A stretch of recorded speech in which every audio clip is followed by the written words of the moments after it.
आपल्या पालकमंत्री पदाच्या अखत्यारीमध्ये बीडचा विकास झाला असं मंत्री पंकजा मुंडे आधी म्हणालेल्या होत्या। या पार्श्वभूमीवर सुद्धा त्यांचं आता भूमिका कशी असेल हे बघणं महत्त्वाचं ठरेल।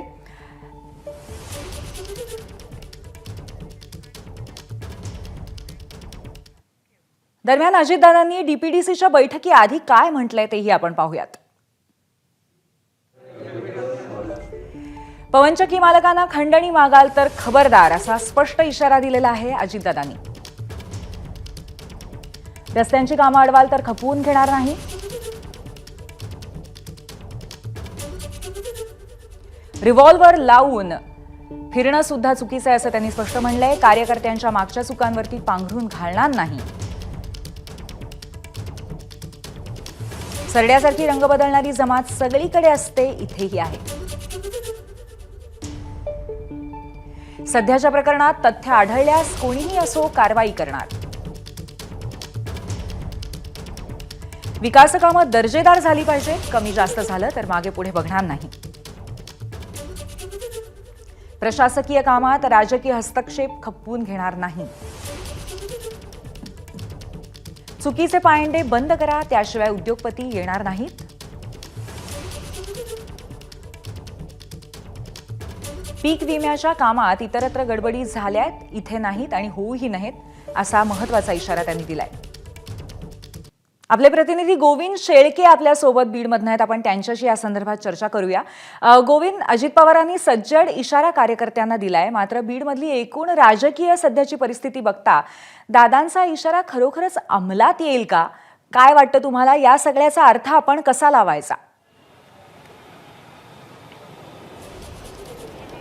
पूर्वी एक सरळ सरळ अर्थ आहे की यापूर्वी अजित पवारांचं हे कार्यकर्त्यांसंदर्भातलं जे काही बोलणं होतं ते आपण पुणे जिल्ह्यामध्ये ऐकलं होतं, कारण पुणे जिल्ह्याचे पालकमंत्री म्हणून आपण त्यांना अनेक दिवसापासून पाहतोय।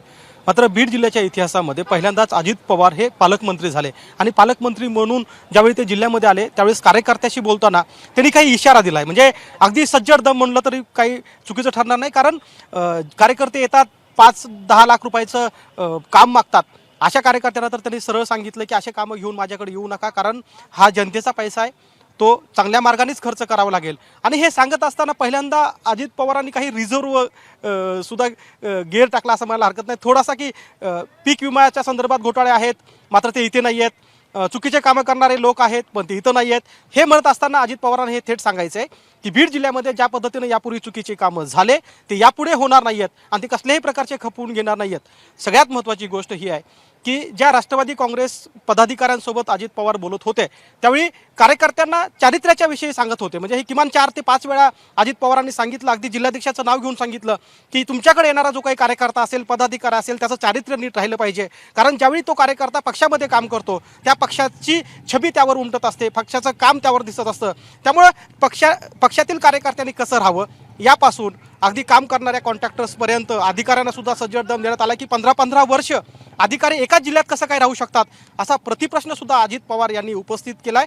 त्यामुळं याचे राजकीय परिणाम आपल्याला भविष्यात कदाचित दिसतील। मात्र एक गोष्ट नक्की आहे की बीड जिल्ह्यामध्ये मागच्या काही दिवसामध्ये जे काही चुकीचे कामं झाले आणि ते सातत्याने वेगवेगळे लोकप्रतिनिधी बोलत आहेत ते दुरुस्त करण्याचं काम कदाचित अजित पवार करतील का हा प्रश्न आहे। अर्थात पुढच्या 1-2 तासाच्या बैठकीमध्ये त्यातली अनेक कामं पुढे येऊ शकतात, कारण जिल्हा नियोजन समितीची जी काही बैठक असते ती बैठक जिल्ह्याच्या एकूण विकास आराखड्याची बैठक असते। एक वर्षभर पुढच्या जिल्ह्यातले कोणते विकासाची कामं करायची आहेत त्याचं विजन मांडलं जातं आणि ते विजन ज्यावेळी अजित पवारांच्या समोर मांडलं जाईल त्यावेळी स्वाभाविक आहे की ते इतर लोकप्रतिनिधीला बंधनकारक असेल। अर्थात धनंजय मुंडे हे बाजूला असतानाच अजित पवार हे बोलत होते हे आपण लक्षात घेतलं पाहिजे।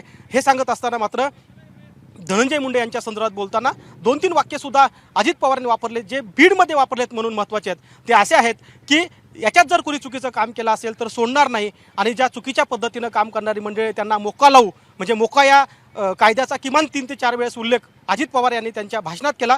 त्यामुळे एक अर्थ स्पष्ट आहे की अजित पवारांनी आज जे मुद्दे पदाधिकाऱ्यासमोर मांडले त्याचे सगळे परिणाम आपल्याला भविष्यात दिसू शकतील असं म्हटलं तर ते चुकीचं ठरणार नाही।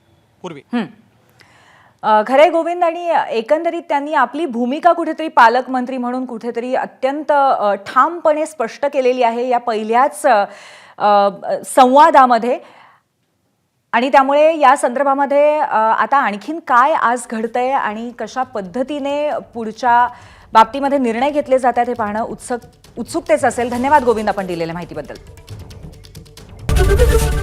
एबीपी माझा, उघडा डोळे बघा नीट.